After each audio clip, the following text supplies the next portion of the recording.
اعوذ باللہ من الشیطان الرجیم بسم اللہ الرحمن الرحیم الحمد للہ رب العالمین والصلاة والسلام علی اشرف المرسلین سیدنا و نبینا محمد وعلی آلہ واصحابہ وازواجہ وذریاتہ اجمعین آمین یا رب العالمین۔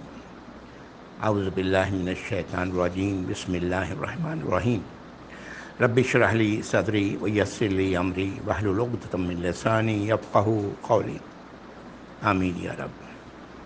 السلام علیکم ورحمۃ اللہ وبرکاتہ۔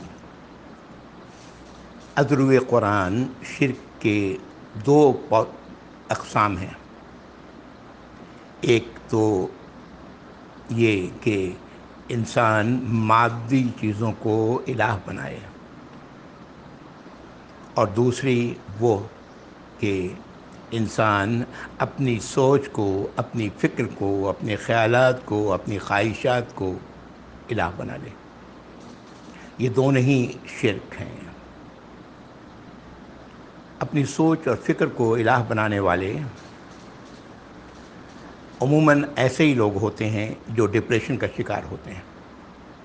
شیطان جال بنتا چلا جاتا ہے، یہاں تک کہ ایسی جال میں ان کو پھنسا لیتا ہے کہ وہ باہر نہیں نکل سکتے، اور پھر ایک وقت یہ آتا ہے کہ انسان سوچتا ہے کہ اس کا تو کوئی ہے ہی نہیں غم گسار اس دنیا میں، تو یہاں رہ کے کیا کرنا، نعوذ باللہ، اور پھر وہ خودکشی جیسی حرکت پر اتر آتا ہے۔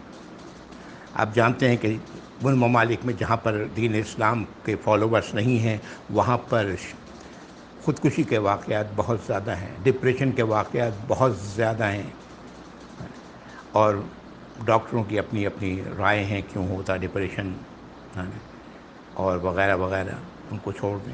در حقیقت یہ وہ جال ہے جس میں شیطان انسان کو پھنساتا ہے، اور پھر انسان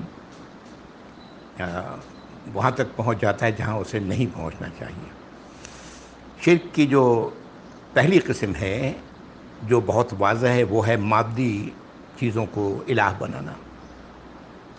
جو لوگ ہندو کی تہذیب سے واقف ہیں وہ جانتے ہیں کہ ان کے ہاں ہر وہ چیز جو انہیں فائدہ پہنچاتی ہے وہ ان کی الہ ہے، ہر وہ چیز جو ان کو نقصان پہنچاتی ہے وہ ان کے الہ ہے۔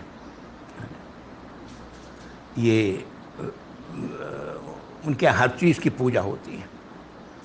پوجا سے مراد جو رسوم عبودیت ہیں وہ اس کے ساتھ کرتے ہیں۔ جیسے رسوم عبودیت کیا ہے؟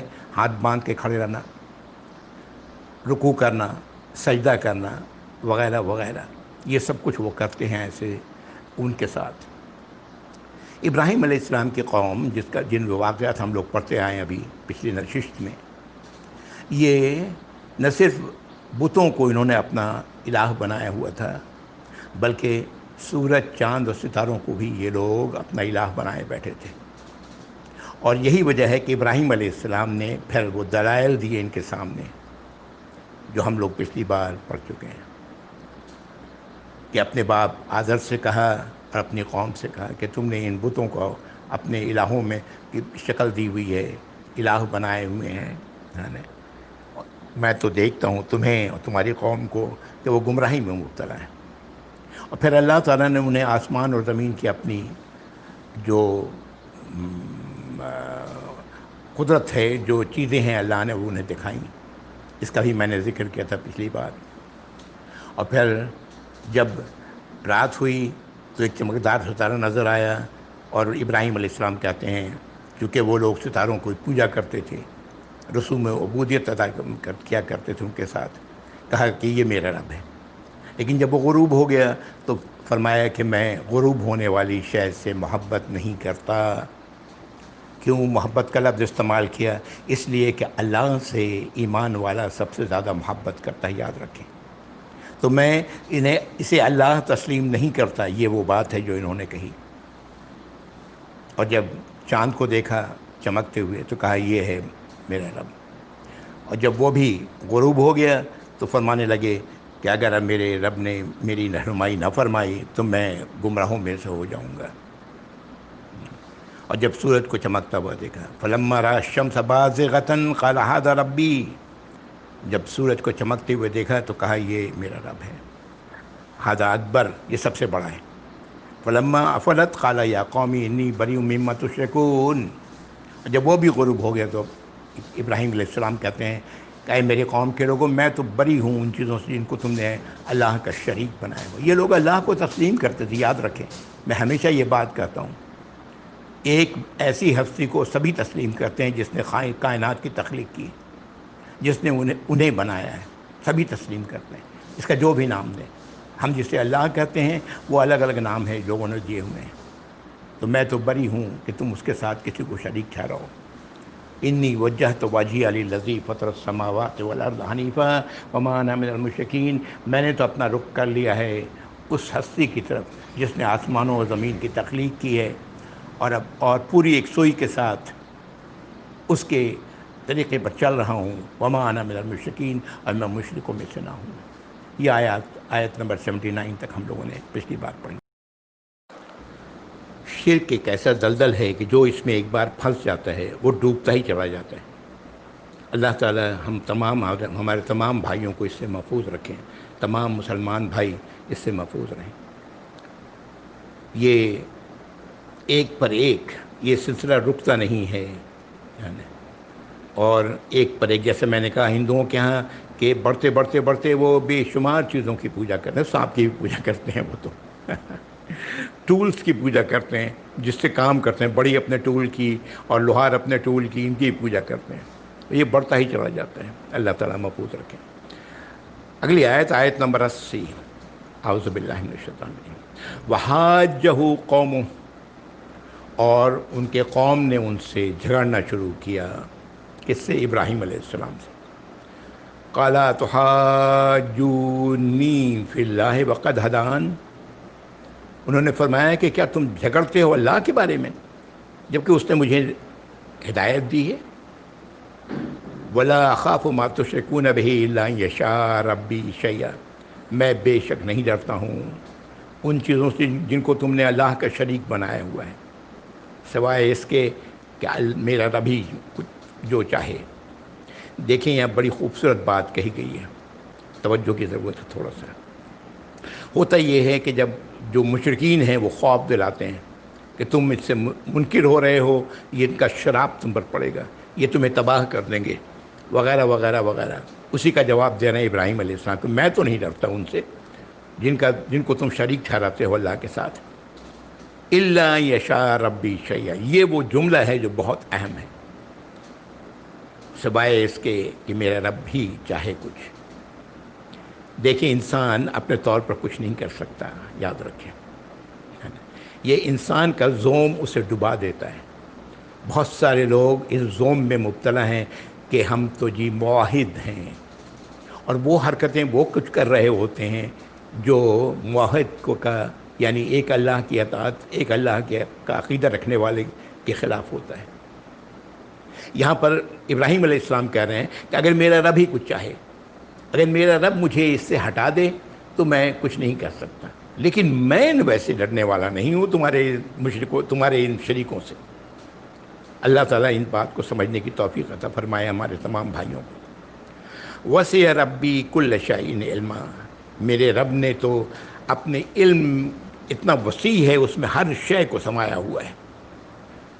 اللہ کا علم اتنا وسیع ہے کہ کوئی بھی شے اس کے علم سے باہر نہیں. افلا تتذکرون، تو کیا تم لوگ نصیحت نہیں پکڑو گے؟ اگلی آیت. وَكَيْفَ أَخَافُ مَا أَشْرَكْتُمْ وَلَا تَخَافُونَ أَنَّكُمْ أَشْرَكْتُمْ بِاللَّهِ. اور میں کیسے ڈروں اس چیز سے جس کو تم نے اللہ کا شریک بنایا ہوا ہے، جبکہ تم وَلَا تَخَافُونَ أَنَّكُمْ أَشْرَكْتُمْ بِاللَّهِ، تمہیں اس بات کا خوف نہیں ہو رہا ہے کہ تم نے اللہ کے ساتھ شریک ٹھہرایا ہوا ہے. مَا لَمْ يُنَزِّلْ بِهِ عَلَيْكُمْ سُلْطَانًا، ان چیزوں کو شریک ٹھہرایا ہوا ہے جس کی اللہ نے کوئی دلیل تمہیں نہیں دی ہے، تمہارے پاس کوئی ثبوت اس بات کا نہیں. ان چیزوں کو تم نے اللہ کے ساتھ شریک ٹھہرایا ہوا ہے. فَأَيُّ الْفَرِيقَيْنِ أَحَقُّ بِالْأَمْنِ إِن كُنتُمْ تَعْلَمُونَ. تو کون ہے ہم دونوں گروہوں میں سے جو امن زیادہ حق رکھتا ہے، مستحق ہے امن کا؟ اگر تم جاننے والے ہو تو بتاؤ کون ہے. جو اللہ کے ساتھ کسی کو شریک نہیں ٹھہراتا ہے، اس لیے کہ اللہ نے اس بات کی کوئی دلیل نازل نہیں فرمائی. اور جو اللہ کے ساتھ دوسروں کو شریک ٹھہراتا ہے اور بے خوف ہے، ان ہم دونوں میں کون فریق ہے جو زیادہ امن کا مستحق ہے؟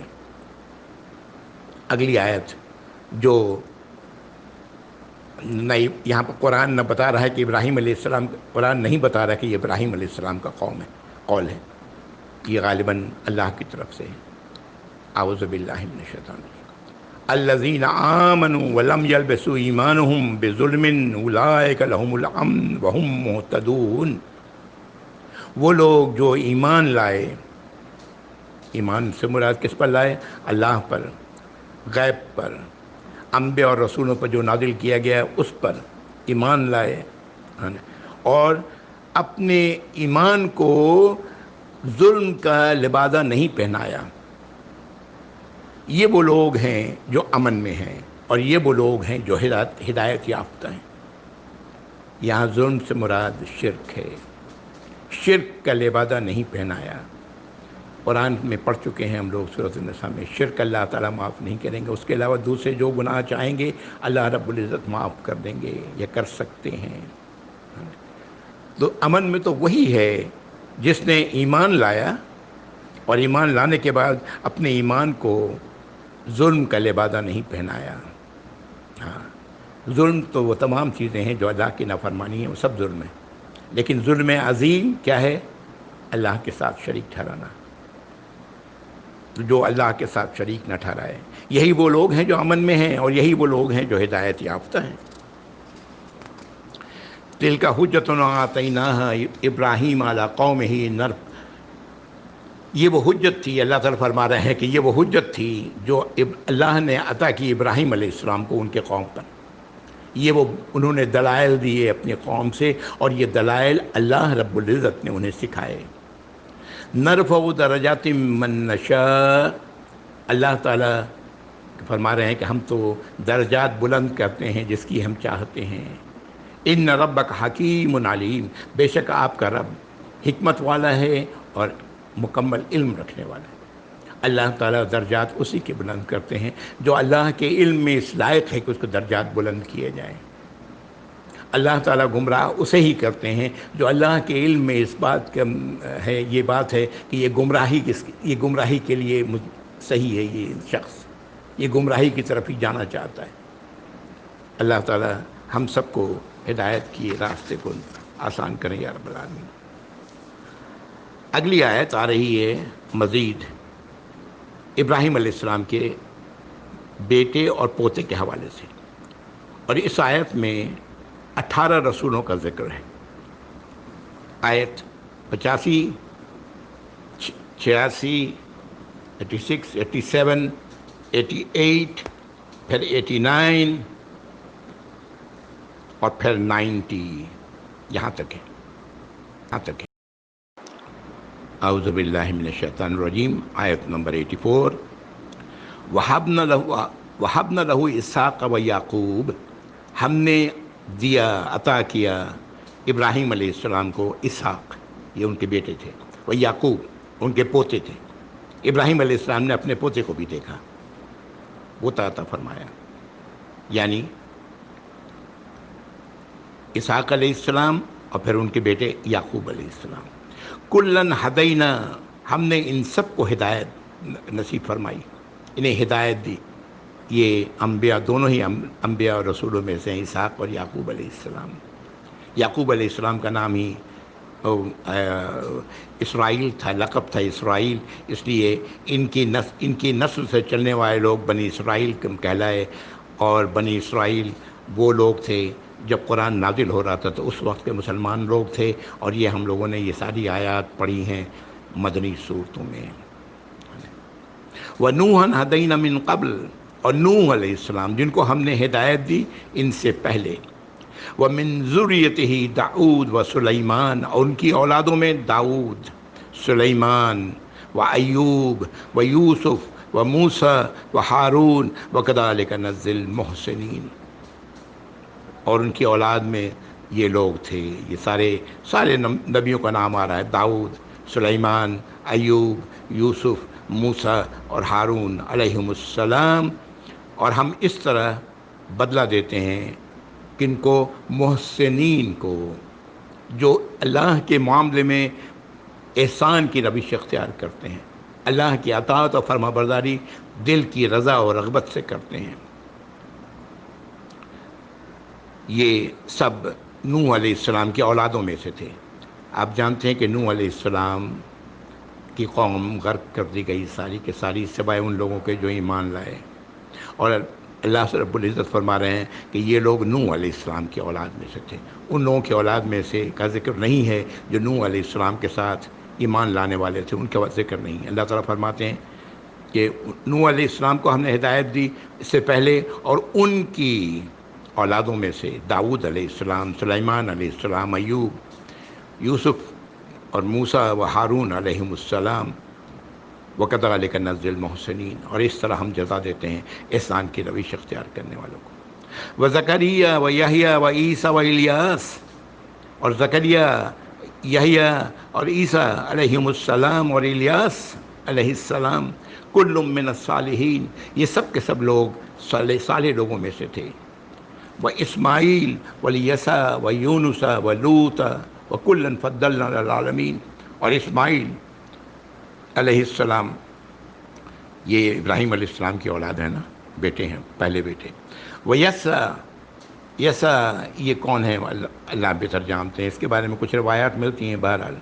اور یونس اور لوط علیہم السلام، کلًا فضلنا علی العالمین، یہ سب کے سب ان کو ہم نے فضیلت دی تمام جہان والوں میں۔ یہ فضیلت کیا تھی؟ اللہ نے ان کو چنا، ان کا انتخاب کیا، انہیں اپنا نبی ان پر وحی کی اور اپنا نبی اور رسول بنایا۔ یہ تھا وہ فضیلت جو اللہ نے انہیں دی۔ وَمِنْ آبَائِهِمْ وَذُرِّيَّاتِهِمْ وَإِخْوَانِهِمْ، اور ان کے باپوں میں اور ان کے اولادوں میں اور ان کے بھائیوں میں ہم نے چنا، پسند کیا، ہدایت دی الی صراط مستقیم، سیدھے راستے کی۔ ذَلِكَ هُدَى اللَّهِ يَهْدِي بِهِ مَن يَشَاءُ مِنْ عِبَادِهِ، یہ ہے ہدایت اللہ کی جس کے ذریعے اللہ تعالیٰ رہنمائی فرماتے ہیں اپنے غلاموں میں سے جس پر چاہتے ہیں۔ وَلَوْ أَشْرَكُوا لَحَبِطَ عَنْهُمْ مَا كَانُوا يَعْمَلُونَ، غور کریں یہ جملہ، اور اگر ان لوگوں نے بھی شرک کیا ہوتا تو ان کے تمام اعمال جو انہوں نے کیے وہ سب ضائع ہو جاتے۔ یہ انبیاء اور رسولوں کی باتیں ہیں، اور ان کے اعمال بھی اللہ تعالیٰ فرما رہے ہیں ضائع ہو جاتے۔ شرک کتنا بڑا جرم ہے، اس سے اندازہ کر سکتے ہیں کہ اللہ کی نظر میں کتنا بڑا جرم ہے، اور جرم ہونا بھی چاہیے، اس لیے کہ خالق اور مالک اور بادشاہ اس پوری کائنات کے تو اللہ ہیں، اور اس اللہ کو اس کا حق نہ دیا جائے، اس کو اکیلا تسلیم نہ کیا جائے، اسی سے دعا اور اسی کے لیے سب کچھ نظر و نیاز نہ کیا جائے، کسی اور کے لیے کیا جائے، اسی کے آگے رسوم عبودیت نہ ادا کی جائے بلکہ کسی اور کے لیے کی جائے، اس سے بڑا ظلم اور کیا ہو سکتا ہے؟ تو اگر ان لوگوں نے بھی شرک کیا ہوتا تو ان کے تمام اعمال ضائع ہو چکے ہوتے ہیں۔ اولئک الذین آتیناہم الکتاب والحکم والنبوۃ، پوری بات کھول دی گئی، یہی وہ لوگ تھے جن کو ہم نے عطا کی کتاب، حکمت اور نبوت۔ وَإِن يَكْفُرْ بِهَا هَؤُلَاءِ فَقَدْ وَكَّلْنَا بِهَا قَوْمًا لَيْسُوا بِهَا بِكَافِرِينَ، اور اگر یہ لوگ جو مکے والے ہیں یا دوسرے ہیں اگر یہ اس کا انکار کرتے ہیں تو اللہ تعالیٰ نے تو ان کی جگہ کسی اور قوم کو، کچھ اور لوگوں کو منتخب کیا ہے، کر لیا ہے جو ان باتوں کا انکار کرنے والے نہ ہوں گے۔ اشارہ ہے ان لوگوں کا جو آپ صلی اللہ علیہ وسلم پر ایمان لائیں گے اور آپ صلی اللہ علیہ وسلم کے طریقے پر چلیں گے۔ ایک حدیث میں آپ نے فرمایا کہ میری امت ساری کی ساری جنت میں جائے گی سوائے اس کے کہ جو انکار کرے۔ صحابہ نے پوچھا انکار کون کرے گا جنت پر جانے سے؟ آپ صلی اللہ علیہ وسلم نے جواب دیا کہ جو میرے طریقے پر چلا وہ تو جنت میں جائے گا، اور جو میرے طریقے پر چلنے سے جس نے انکار کیا وہ جہنم میں جائے گا۔ یہ ہے وہ جہنم میں جانے سے انکار کرنے والے لوگ ہیں۔ نبی کریم صلی اللہ علیہ وسلم کا طریقہ، نبی کریم صلی اللہ علیہ وسلم کی پیروی، یہی وہ راستہ ہے جو انسان کو جنت تک پہنچانے والا ہے، دوسرا اور کوئی راستہ نہیں۔ کوئی راستہ نہیں. لوگوں نے بہت کچھ، ہمارے بھائیوں نے بہت کچھ بنایا ہوا ہے. سمجھنے کی کوشش کرنے کی ضرورت ہے ہم سب کو. یا رب العالمین ہم سب کو سمجھ عطا فرمائیں. اگلی آیت، آیت نمبر 90، اولئک الذین ھدی اللہ فبہداہ مقتدی. یہ وہ لوگ تھے جو اللہ کی ہدایت، جن کو اللہ نے ہدایت دی تو ان کی ہدایت کی پیروی کریں. قال قل لا اسألکم علیہ اجرا. آپ کہہ دیں میں تم سے کوئی اجر کا سوال، تم سے کوئی مزدوری نہیں چاہتا، کوئی بدلہ نہیں چاہتا. ان هو الا ذکر للعالمین. یہ تو نصیحت ہے تمام جہان والوں کے لیے. یہ باتیں میں تم سے جو کہہ رہا ہوں اس کے لیے کوئی مجھے مزدوری نہیں چاہیے، اجر نہیں چاہیے، کوئی فیس نہیں چاہیے. یہ تو تمام جہان والوں کے لیے یاد دہانی ہے، نصیحت ہے. ایک اور اعتراض جو لوگوں نے اٹھایا ہوا تھا اس وقت کہ اللہ تعالیٰ نے کوئی کتاب، کوئی ہدایت، کوئی اس قسم کی کوئی چیز نازل نہیں فرمائی. اور یہ سکھانے والے کون تھے؟ یہود. کس کو؟ مشرکین مکہ کو. اور اس کا جواب اللہ تعالیٰ یہاں اس آیت میں، آیت نمبر 91 میں دے رہے ہیں. ہاں، اللہ کو تو معلوم تھا کہ یہ کس نے سکھایا ہے. اعوذ باللہ من الشیطان الرجیم. وما قدر اللہ حق قدرہ اذ قالوا ما انزل اللہ علی بشر من شیء. اور نہیں انہوں نے اندازہ لگایا قدر کی اللہ کی، جو اس کا حق تھا قدر کرنے کا، اندازہ کرنے کا، جاننے کا، علم کا. قل من انزل الکتاب الذی جاء به موسیٰ نورا وہدی للناس تجعلونہ قراطیس تبدونہ وتخفون کثیرا. آپ فرمائیں اے نبی صلی اللہ علیہ وسلم کہ کس نے نازل کی تھی، کون آیا تھا؟ انزل الکتاب، جس پر اللہ نے کتاب نازل کی تھی. کس پر؟ موسیٰ علیہ السلام پر، جو نور تھی، روشنی تھی. کتاب روشنی تھا، روشنی تھی. اور ہدی للناس، اور لوگوں کے لیے ہدایت. تجعلونہ قراطیس تبدونہ وتخفون کثیرا. ان لوگوں نے اسے پیج پیج کر دیا، صفحہ صفحہ الگ کر دیا، اور ورق ورق الگ کر دیا. اور اس میں سے بہت سارا ظاہر کرتے ہیں اور بہت سارا چھپا لیتے ہیں. وَعُلِّمْتُم مَّا لَمْ تَعْلَمُوا أَنتُمْ وَلَا آبَاؤُكُمْ وَعُلِّمْتُم مَّا لَمْ تَعْلَمُوا أَنتُمْ وَلَا آبَاؤُكُمْ. اور تمہیں علم دیا گیا وہ جو نہ تم جانتے تھے نہ تمہارے آبا و اجداد جانتے تھے. کون تھا؟ کس نے نازل کی تھی؟ قل اللہ، اللہ نے نازل فرمائی تھی. ثم ذرہم فی خوضہم یلعبون. تو چھوڑ دیں اس کے بعد، یہ بات کہنے کے بعد، کہ وہ اپنی ریشہ دوانی میں مشغول رہیں، کھیلتے رہیں، اس سے شوشے نکالتے رہیں، بات سے بات نکالتے رہیں، بات کو تسلیم کریں نہ کریں. وَهَذَا كِتَابٌ أَنزَلْنَاهُ مُبَارَكٌ مُصَدِّقُ الَّذِي بَيْنَ يَدَيْهِ. اور یہ وہ کتاب ہے جس کو ہم نے نازل فرمایا ہے، جو مبارک ہے، تصدیق کرنے والی ہے ان کتابوں کی جو پہلے سے موجود ہے. یعنی یہاں پر تورات کی طرف اشارہ ہے. وَلِتُنذِرَ أُمَّ الْقُرَىٰ. اور اس کے ذریعے خبردار کریں. کس کو آپ خبردار کریں؟ ام القریٰ، یہ بستیوں کی ماں، جس سے مراد مکہ ہے. اللہ تعالیٰ نے مکہ کو ام القریٰ کہا، ام القریٰ کہا ہے. یہ ام القریٰ سے مراد تمام بستیوں کی ماں ہے. اب یہ کیوں اللہ تعالیٰ نے یہ لفظ استعمال کیا ہے، اللہ بہتر جانتے ہیں. شاید ہو سکتا ہے اس لیے کہ وہاں سے ہی قرآن کا نزول شروع ہوا اور وہ اس کے بعد پوری دنیا میں پھیل گیا. واللہ عالم. لِتُنذِرَ أُمَّ الْقُرَىٰ وَمَنْ حَوْلَهَا. تاکہ آپ خبردار کریں اس بستی کے رہنے والوں کو، اس آبادی کے، اور جو اس کے چاروں طرف ہیں. وَالَّذِينَ يُؤْمِنُونَ بِالْآخِرَةِ يُؤْمِنُونَ بِهِ. اور جو آخرت پر یقین رکھنے والے ہیں وہ اس کتاب پر ایمان لائیں گے. وَهُمْ عَلَىٰ صَلَاتِهِمْ يُحَافِظُونَ. اور یہ وہ لوگ ہوں گے جو اپنی نمازوں کی حفاظت فرمائیں گے، حفاظت کریں گے، نمازوں کی حفاظت. ہاں، یہ نماز کا قائم کرنا. وہی آیت چلے جائیں سورۃ البقرہ، بار بار پڑھتے رہیں اس آیت کو 2 سے 5. ہاں، تو اپنی نمازوں کی حفاظت کریں گے. اس آیت سے ایک بات بالکل واضح ہوتی ہے، آخرت پر جس کا ایمان ہوگا، جتنا ہوگا اتنا ہی وہ اللہ کی فرما برداری کرنے والا ہوگا، جتنا کم ہوگا اتنا ہی وہ اللہ کی نافرمانیوں میں اپنے آپ کو پھنسائے گا۔ اور ان لوگوں کا تو آخرت پر ایمان ہی نہیں جو شرک میں اپنے آپ کو ملوث کرنے والے ہیں، ان کے لیے دنیا ہی سب کچھ ہے۔ اللہ تعالیٰ محفوظ رکھیں یا رب العالمین۔ اسی لیے آیت 2 سے 5 سورۃ البقرہ میں کہا گیا وَهُمْ فِي الْآخِرَةِ يُوقِنُونَ، آخرت پر وہ یقین رکھتے ہیں۔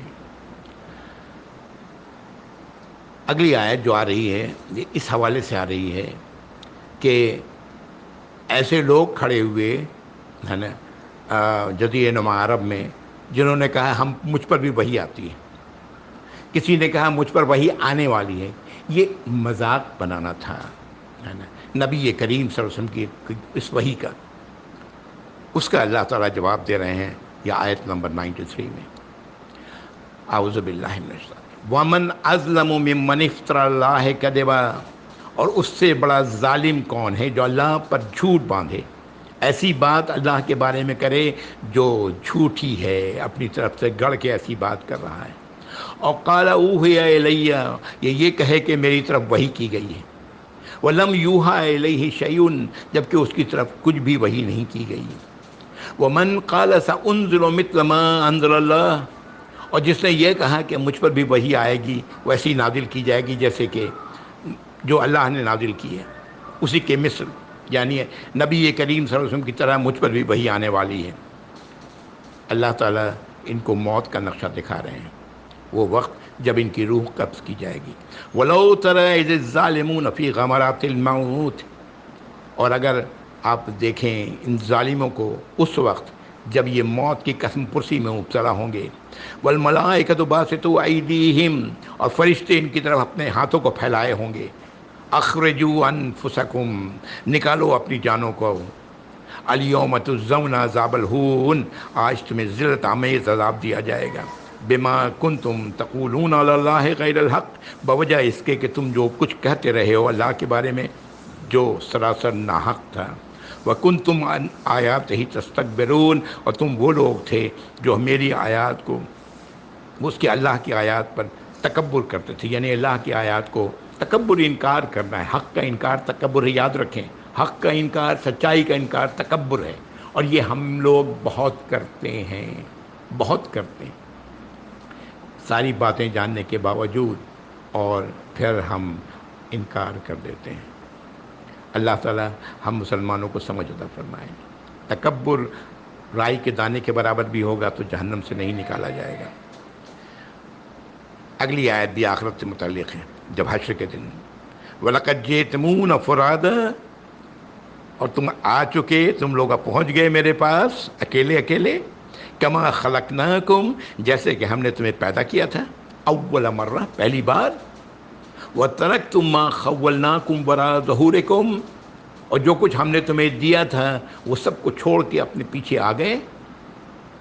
وَمَا نَرَىٰ مَعَكُمْ شُفَعَاءَكُمُ الَّذِينَ زَعَمْتُمْ أَنَّهُمْ فِيكُمْ شُرَكَاءُ، اور میں نہیں دیکھتا، اللہ تعالیٰ فرما رہے کہ ہم نہیں دیکھتے ہیں تمہارے ساتھ وہ تمہارے سفارشی کہاں ہیں جن پر تم بڑا ظلم کرتے تھے، کہتے تھے یہ اللہ کے ہاں میرے سفارشی ہیں۔ ہاں، ایک ان کا ظلم یہ بھی تھا کہ اللہ کے ہاں اگر آخرت ہوا، قیامت قائم ہوئی اور حشر ہوا تو یہ اللہ کے میری سفارش کریں گے۔ ہاں، کہاں گئے وہ؟ میں اللہ تعالیٰ فرما رہے ہیں ہم نہیں دیکھتے تمہارے ساتھ، کہاں ہیں تمہارے وہ سفارشی جن پر تم بہت ظلم کرتے تھے، جن کو تم نے شریک بنایا ہوا تھا۔ لَقَدْ تَقَطَّعَ بَيْنَكُمْ وَضَلَّ عَنْكُمْ مَا كُنْتُمْ تَزْعُمُونَ، تمہارے درمیان تعلق منقطع ہو گیا اور سب کچھ گم ہو گیا، وہ کچھ جس پر تم بڑا ظلم کرتے تھے۔ اللہ تعالیٰ ہمیں ہدایت دے، اللہ تعالیٰ ہمیں سمجھ عطا فرمائے۔ یہ بڑی بات کہی جا رہی ہے یہاں پر، ایسے لوگوں کا موت کے وقت کیا انجام ہوگا، ایسے لوگوں کے ساتھ آخرت میں کیا انجام ہوگا۔ آخرت میں تو انسان اٹھایا جائے گا جب قبروں سے ننگا اٹھے گا، بغیر ختنہ کیا ہوا ہوگا، ہے نا، یہ وہ کیفیت ہوگی، اس کی جسم پر کپڑا نہیں ہوگا، ہاں کچھ بھی نہیں ہوگا. اللہ تعالیٰ وہ وقت بہت مشکل ہے، آخرت کی وہ گھڑی بہت مشکل ہے. اللہ تعالیٰ نے ایمان والوں کے لیے اسے آسان کر دینا ہے انشاءاللہ. یہاں پر میں رک رہا ہوں آیت نمبر 94 پہ. انشاءاللہ پھر آگے اگلی بار بات. وآخر دعوانا الحمد للہ رب العالمین وصلی اللہ علی محمد وعلی آلہ واصحابہ اجمعین. جزاکم اللہ خیر والسلام علیکم ورحمۃ اللہ وبرکاتہ.